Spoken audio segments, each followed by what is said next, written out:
शुभ सकाळ सर्वांना. कसे आहात? बरे आहात ना? आज मी जे हिरवे मूग असतात ना, पूर्ण मूग, होल मूग, त्याचे डोसे बनवत आहे. हे बघा, तुम्ही बघू शकता. हा झालेला आहे. आता हा आपण या प्लेटमध्ये टाकू. ओके. हे बघा, हे सुद्धा मी बनवून घेतलेले आहे.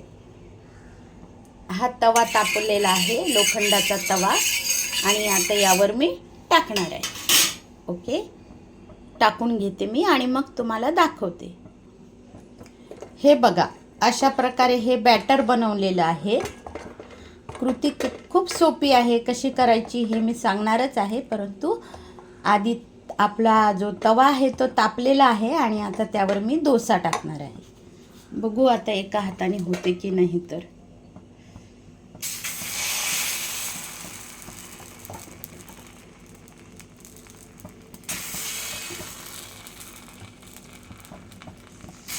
हे बघा, तुम्ही बघू शकता.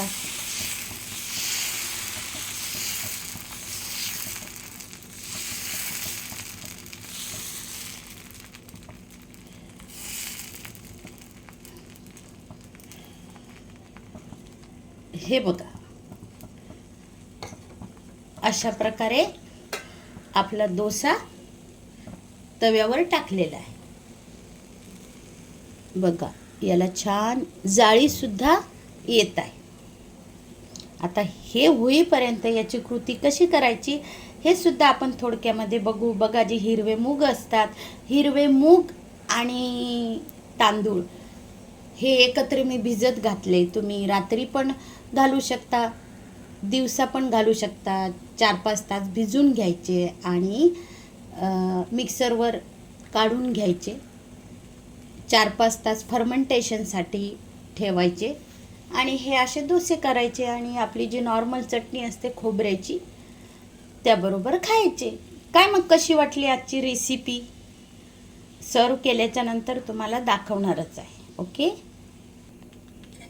चला याची साईडसुद्धा चेंज करूया आपण. हे बघा, खूप पटकन होतात हे. वाव, तेलही लागत नाही, काही नाही.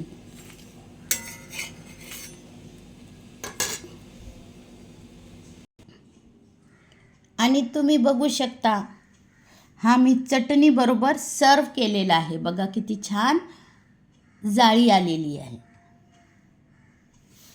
रेसिपी सर्वांना माहीतच असणार, म्हणजे साधी कॉमन रेसिपी. परत एकदा सांगते, प्रमाण सांगते मी. 1 वाटी जर तुम्ही हिरवे मूग घेतले, त्याला 1.5 वाटी तांदूळ टाकायचे, ते भिजत घालायचे 4-5 तास, मिक्सरमधून काढायचे, परत 2-4 तास फर्मेंटेशनसाठी ठेवायचे आणि असे डोसे बनवायचे. जे द्रावण करायचं, त्यामध्ये मीठ टाकायचं आणि बनवायचे. खूप छान वाटतात. एक पौष्टिक रेसिपी, लहान मुलांपासून मोठ्यांपर्यंत सर्वांना आवडणारी ही रेसिपी आहे. तुम्हाला ही रेसिपी जर आवडली असेल तर नक्कीच लाईक करा, कमेंट करा. यापुढे मी अशीच खूप छान रेसिपी घेऊन येईल. तोपर्यंत बाय बाय, टेक केअर.